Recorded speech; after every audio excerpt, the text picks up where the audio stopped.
Bessiat Alishmaya, on commence le Rav d'Esther sur Hanouka. On est dans la deuxième partie, dirons-nous, c'est-à-dire la page 120, dans le deuxième volume. Vous êtes bien à la page 120 aussi à Bouteille. Parquet Nerot Hanouka, les bougies de Hanouka. Ine bederecha olam adam semeach be'arbot on.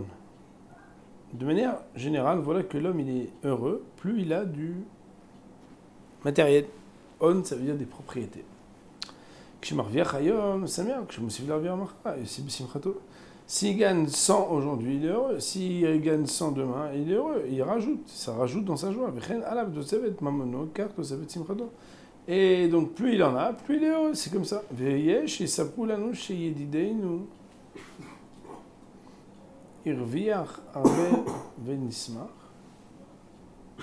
אך כשהוסיפו לספר שרבי אחרון, וכן פעם שישית ועלה, הפעמים האחרונות לא תעוררנה בנו שמחה גדולה כמו הראשונה.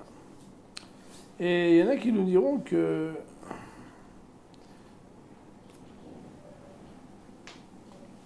si Béhémet, quelqu'un, il a gagné beaucoup, on est heureux pour lui. Mais si Béhémet, il nous raconte après qu'il a gagné encore plus, on est heureux pour lui. Mais la troisième fois et après, on n'a pas eu la même simcha. C'est vrai qu'il y a une sorte qui vient de pouvoir dire « Ah ouais, bon Rachem, ah ouais, tu sais que j'ai fait une bonne affaire. Ah ouais, super, je suis content pour toi. » Mais au bout de 3-4 fois, il y a quelque chose qui se calme. Ah ouais, frère, c'est quoi la différence? A priori, il m'a dit, si par exemple c'est 100 000, t'es heureux pour lui. Encore 100 000, t'es heureux pour lui. Encore 100 000, t'es heureux pour lui. Et si c'est... bon, peut-être après, t'es un peu jaloux, mais au niveau de la joie pure de ce que tu dois avoir pour lui, il m'a dit, alors tu devrais être heureux. Il dit le Rav Yann, on va dire que quand ça te concerne à toi-même, tu t'habitues pas à la tzara, tu es super content chaque fois que tu gagnes. Et la reine Simradom, c'est la raison pour laquelle plus tu en as, plus tu reçois, plus tu es heureux. Ce qui n'est pas la même chose quand c'est le bonheur des autres. Adam Mitragel, quand c'est pour le bonheur des autres, l'homme il se calme et il se dit ouais, bon, ça va, bon, il est riche, il a réussi, j'ai compris. Il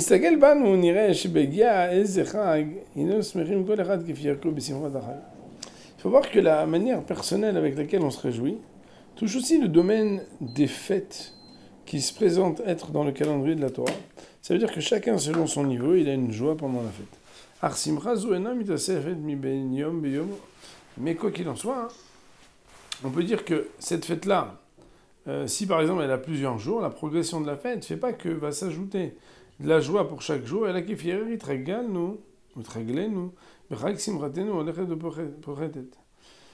mais quoi qu'il en soit, on peut dire que on va jamais avoir une joie qui va s'ajouter, c'est juste tu as une joie pendant la fête, et après il n'y a rien qui s'ajoute. Au contraire, quand les jours passent de la fête, plus les jours, c'est plus les premiers jours, moins on garde cet enthousiasme du premier jour. Je répète, donc en réalité, il y a une fraîcheur du premier jour de la fête, même pour soi-même, quand la fête elle arrive, voilà, c'est Hanouka, premier jour, a priori. Omnam, lokach iderech gdolei haTorah ve'avodat Hashem. Il faut savoir que ça, c'est tout un chacun, c'est, on va dire, le commun des religieux, mais normalement, les gdolei haTorah ve'avodat, c'est pas comme ça. Adraba, au contraire. Simchatam ipnimit. Leur joie, c'est une joie intérieure. Mi peula tidboninutam arbe benyanachai. Parce qu'ils réfléchissent beaucoup sur le sujet de la fête. Plus ils vont réfléchir sur le concept de la fête, plus Béhémet, ils vont avoir une joie qui va s'ajouter.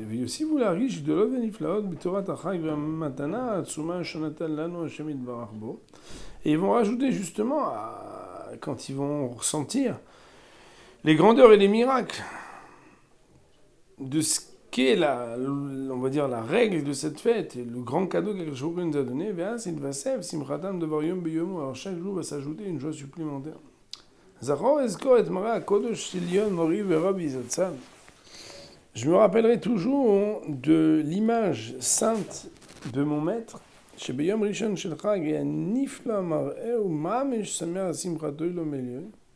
que le premier jour de la fête, il était très très heureux, très envoyé son visage qui était lumineux de joie suprême au milieu des yom.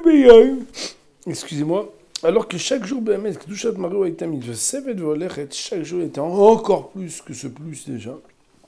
Kemalach Elokim le mailo. Comme un ange, il montait et il progressait.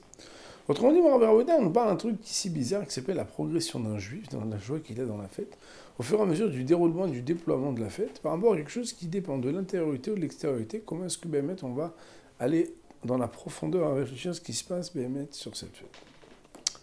Avoda pochet et avoda mitvah sefet. Et le Rav ici, en fait, il va extraire de cette remarque une manière en fait de servir à Kodesh Baruch Hu.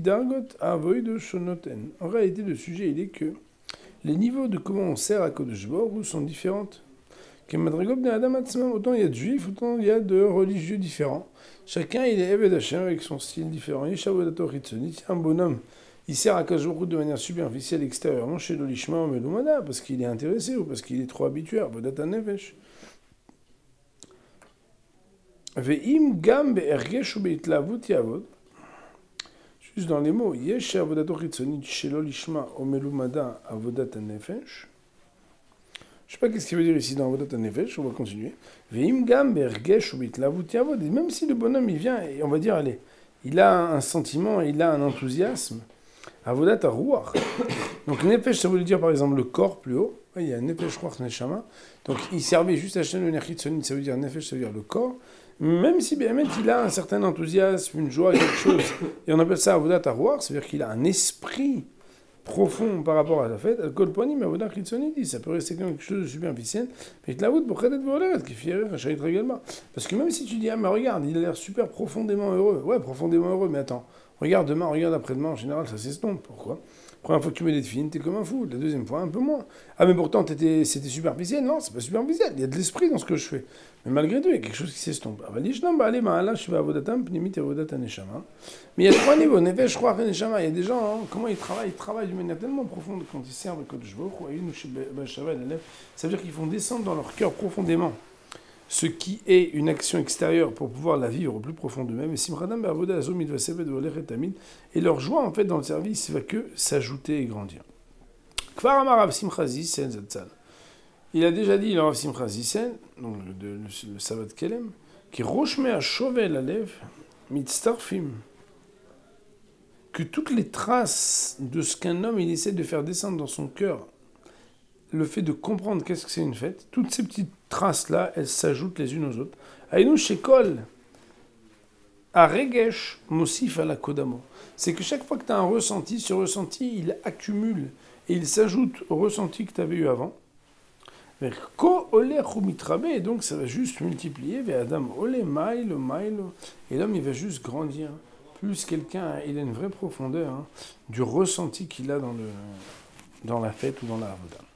Et c'est pour ça que je le mets dans la Gemara, puisque vous connaissez tous, je pense, cette Gemara qui dit dans ma Sechet Shabbat que Machloket Bet Shammai et Bet Hillel, vous avez déjà entendu parler de cette Machloket. Est-ce qu'on allume 1, 2, 3, 4, 5, 6, 7, 8 ou est-ce qu'on allume 8, 7, 6, 5, 4, 3, 2, 1 ? Et là-bas, en réalité, est marqué Paré Achak. C'est quoi celui qui dit que Béhémet, il faut descendre, il faut réduire ? Paré Achak, Shem HaKorbanot, Shanu Makrim, Be'adumot Ha'ulam, Poratim Volchim. À Sukkot, on commence à approcher 13 bœufs, et le jour d'après 12, etc. Et on descend Béhémet, jusqu'à ce qu'on arrive à ce qu'on a un décompte, Ken, donc bon, je ne peux pas faire le décompte, mais on arrive à avoir 70 en faisant 13 plus 12 plus 11, etc. Et eux, Béhémet, c'est parce qu'ils représentent le Omot HaOlam, Avodatam, Imgam et Avdou et Hashem, parce que eux, leur service, même s'ils servent à Kodesh Avodat Chitzonit, c'est quelque chose d'extérieur, d'artificiel, de superficiel. Il n'a rien à voir avec cette manière à laquelle un juif, quand il pratique les mitzvot, il essaie d'intérioriser le profond de lui-même. C'est la raison pour laquelle il n'est pas possible d'organiser les korbanot des goïms d'une manière qui est le service des tzadikim, qui eux sont choisis, qui sont élus. Et la rakivia c'est-à-dire chez un Pierre Madrigal, mais uniquement comme quelque chose qui est extérieur. Et l'extériorité, mon rêve, quand c'est superficiel, qu'est-ce que c'est ? On est comme un fou la première fois, et puis après ça descend. Donc, baiser pas les gars, là-dessus, ils discutent.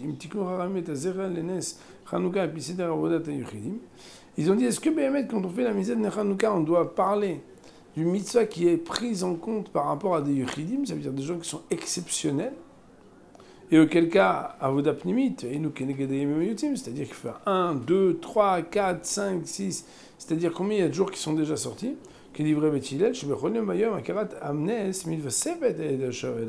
c'est que chaque jour, en fait, le fait de reconnaître le Nes, le miracle, va grandir, parce que c'est par le biais du fait de faire entrer dans son cœur plus de Idbonenu, une réflexion, une contemplation chaque jour.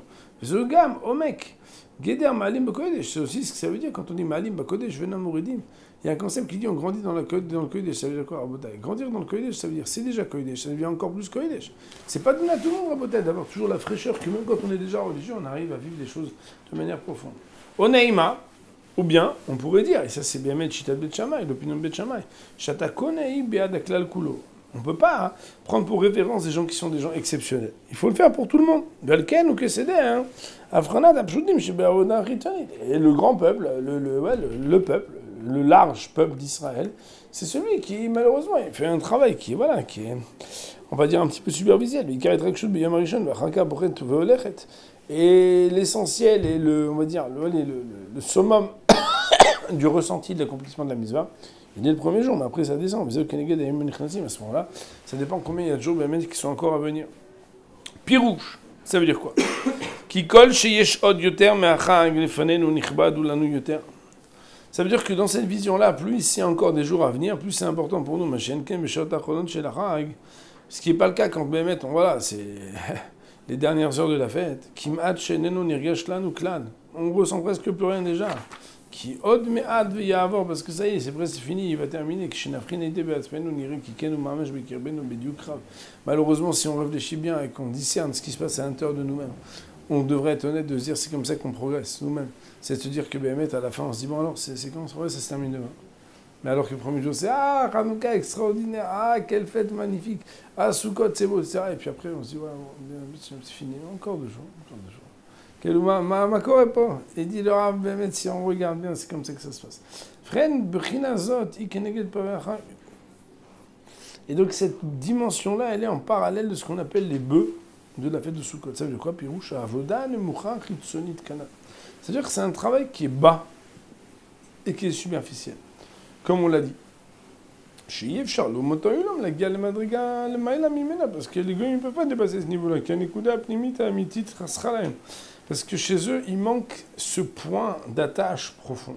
Comme Chacham, ils ont dit avec moi, chez le Lolishma des Goïm, il n'est pas la même chose que celui des Juifs. C'est-à-dire qu'on va aider chez un Juif, il y a une neshama qui fait que, qu'on le veuille ou non, au fur et à mesure qu'on travaille, qu'on essaie d'évoluer, on a quelque chose qui nous tire vers le haut. Et que Bémet, celui qui réfléchit, qui étudie la Torah, qui veut approfondir des choses, qui veut donner du sens au mitzvot, alors il a du goût, il arrive même à comprendre la profondeur des choses. Mais ça, c'est pas quelque chose qui est donné à ceux qui ne sont pas de Bnei Yisraël. Le Rav, il nous dit, Yavodah shlilit ve'avodah chiyuvit. Un travail positif ou un travail, on va dire, négatif.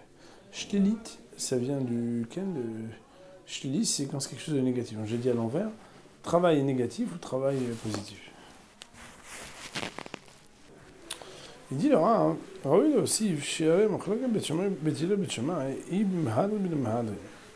faut quand même ajouter que toute la marloquette dans Bet Shammai et Bet Hillel, c'est pas sur la strictura. La strictura, c'est seulement une bougie par nuit et par famille. Mais que Mehadrin bin Mehadrin, il y a Mehadrin, c'est 2e étoile. Mehadrin bin Mehadrin, c'est 3 étoiles, c'est le top, du must. Benirem Biou à Dogo. Et il faut comprendre il semble que l'explication de ce sujet, qui peut plus que t'azum j't'ai chez les aussi dans le guet adam roté les tadou matzav pritutov ma'anot avodat Hashem. Par le biais de cette discussion, transparaît une question beaucoup plus essentielle sur la manière quelle l'homme se conduit quand il veut grandir et laisser derrière lui la bassesse de son comportement pour grandir dans des grands niveaux de service divin. Parce qu'il y a 2 chemins qui sont devant lui. Est-ce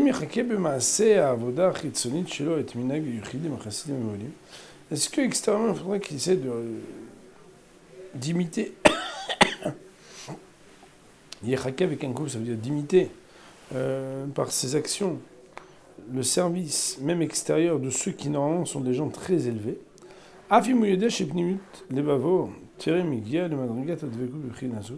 Même si Bémet, il sait qu'à l'intérieur de lui-même, il n'est pas encore arrivé à ce niveau-là. Ou là, ou bien peut-être sinon, il y a Dagdé qui devrait être pointilleux, les calquels savent de fournir, on va dire, les calquels, calcala, ça veut dire d'alimenter ou ouais, c'est difficile d'expliquer ça. Les calquels, ma'asav v'anegotav tamid, de distribuer à ses actions et à ses comportements, alpi amitat madrigat libo bediuk, uniquement au niveau où il est et pas plus que ça. Veillez, je vais coller echat chisron mailo. Et il y a dans ces deux manières-là d'agir, chacun a l'avantage et un inconvénient. Kim, il y a c'est comme parce que s'il fait comme les gens très religieux, il va se tromper en disant moi je suis un très grand religieux, qui sait ça dire chaud à son kilo et il va se dire ouais moi je suis un grand sadique. Alors Mitzat chez d'un côté Mouya, c'est comme c'est mal de avec bien les colapachot beador maïsim.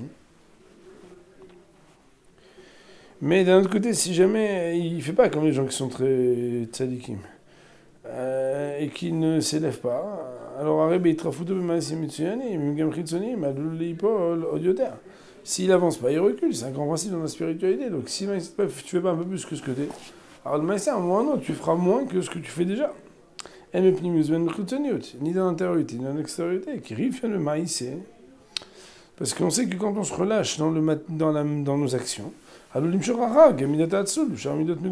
ça peut aussi amener une sorte de paresse et d'autres traits de caractère qui sont dégoûtants, qui sont mauvais. Olé d'Argissa, mais aussi on peut dire dans l'autre sens. C'est quoi l'avantage et l'inconvénient de l'autre côté? Ou là, il y a là l'ifro beder achet. Peut-être il va se dire non, moi je dois choisir un autre chemin qui quoi? Qui m'a toelet chite adam et tatsmo. Pourquoi tu veux que je me mente à moi-même? Aderabet cherchilma tatsmo la date fritout erko. Je dois connaître mon niveau. Mon niveau il est bas. Je fais des choses basses. Vitamin bonen baiser vitrazek la l'autre le maïlo beder chayamet. Il va se dire tu sais quoi? Quand je pourrais faire plus, je ferai plus, c'est tout. L'orak beata be'alma. Je vais pas me mentir à moi-même. Beinyanze et plié betishamay betil. Là-dessus ils sont en discussion betil et betishamay. Celui qui veut évoluer, ça veut dire ça veut dire celui qui veut faire le must. Si on me dit attends, t'as des aspirations? Ouais, j'ai des aspirations. C'est vrai, Betchama, ou l'esquel à se mettre frituto. Et ils disent non, il faut se rappeler à soi-même ce qui nous manque. Il faut se rappeler à soi-même ce que t'es pas. Le plus important dans la vie, c'est savoir ce que t'es pas pour devenir ce que t'es pas encore.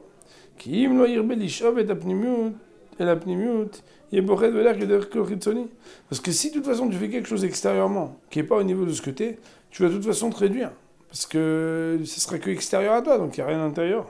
C'est comme ça, les mettre donc ils vont et ils réduisent de faire uniquement ce qu'ils sont capables de faire. Un homme, il doit toujours se répéter ça quand il pratique son service d'Hachem, à se dire, mais attends, mais je suis pas encore à la hauteur, je suis pas encore à la hauteur. Il doit toujours se rappeler la bassesse de son comportement, la petitesse de ce qu'il n'est pas encore. Bethilel, ça vrai, Bethilel, ils disent, qu'il y a des rabbes, au contraire, il y a Sekma Issa Tzadikim. L'homme, il doit aller faire comme s'il était un tzadik. Il doit toujours se dire, je dois faire plus, je dois faire mieux, je dois faire plus, je dois faire mieux. Shérif Shah. Ou Rakel Eder, c'est ça, hein. Si je dois faire plus, je dois faire mieux. Mais tu le fais déjà. Non, mais je dois faire plus, je dois faire mieux, pourquoi?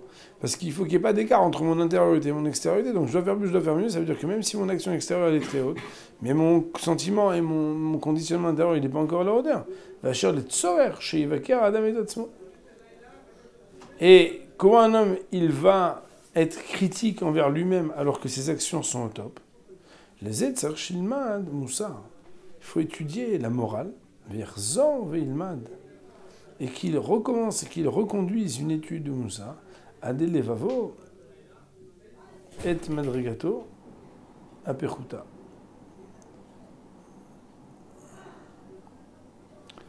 Chez vous, c'est marqué Adi aussi? Adé? Bon, je ne sais pas qu'est-ce qu'il veut dire ici. Le Zetzer Shilmad Moussa vers Zor Veilmad. Adé levavo et madrigato apruta. Je ne sais pas qu'est-ce qu'il veut dire dans ce mot adé. En tout cas, qu'il intériorise, parce qu'il est toujours en train de se remettre en question, même si extérieurement tu as l'air d'être au top, mais si tu étudies combien il faut avoir une profondeur qui soit à la hauteur de tes actions, à ce moment-là, ça te fait t'élever à Valénian Maïsé. Mais concernant ces actions, Balim at Mishumze, il ne faudra pas qu'il réduise, parce qu'il n'est pas encore à la hauteur, de ne pas faire des actions qui sont tellement hautes. Qu'il est massé, Car en pratique, ces actions, il faut qu'elles soient le plus haut possible, sans négativité. Parce que quelque chose qui est négatif ou qui est bas, elle peut après, amener à une descente. Alors que bébé, quand quelqu'un il est positif et il est évolutif, c'est quelque chose qui est un moyen de le tirer vers le haut. Avec nos amis, on s'est peut-être dit que finalement, le Rav, d'un côté, il nous dit que quand on veut évoluer, on doit accepter, entre guillemets, de jouer le jeu de ceux qui allument de plus en plus de lumière, quand bien même on n'est pas encore à la hauteur de l'évolution de cette lumière. Seulement, le piège, il est d'être installé dans ce que la lumière extérieurement éclaire, alors qu'en fait, intérieurement, la joie n'est plus la même et l'introspection n'est pas là. C'est la raison pour laquelle le Rav nous dit, même quand on a des actions qui ressemblent à celles de Yechidim et de Tzadikim, si on veut vraiment évoluer, il va falloir étudier des paroles qui nous remettent en question. Et ça, c'est jamais facile. Pourquoi ? Parce qu'on aime bien être installé et présenter bien par nos actions, par notre parole, par notre manière de nous présenter à l'extérieur. Et qu'en faisant cela, alors voilà, on se dit que Baruch Hashem, on est au top.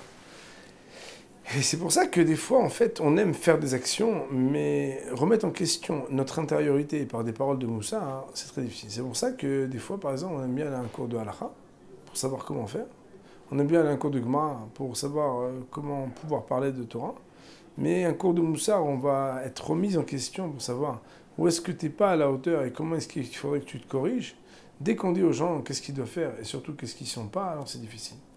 Eh bien, si de manière extérieure, la halakha est comme Beth Hillel, c'est-à-dire qu'il faut allumer en faisant grandir, c'est-à-dire en utilisant le principe des Yechidim, des gens qui sont des gens exceptionnels, et que c'est comme ça qu'il faut avancer, on doit joindre à cela une parole qui nous dit « Mais attends, ça, c'est pas encore toi.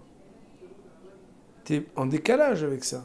Qu'est-ce que tu fais pour rétrécir l'écart entre l'extériorité et l'intériorité ?» Voilà, donc ça, c'est la deuxième partie du hadith. Là, on va dire « Bon, Amen.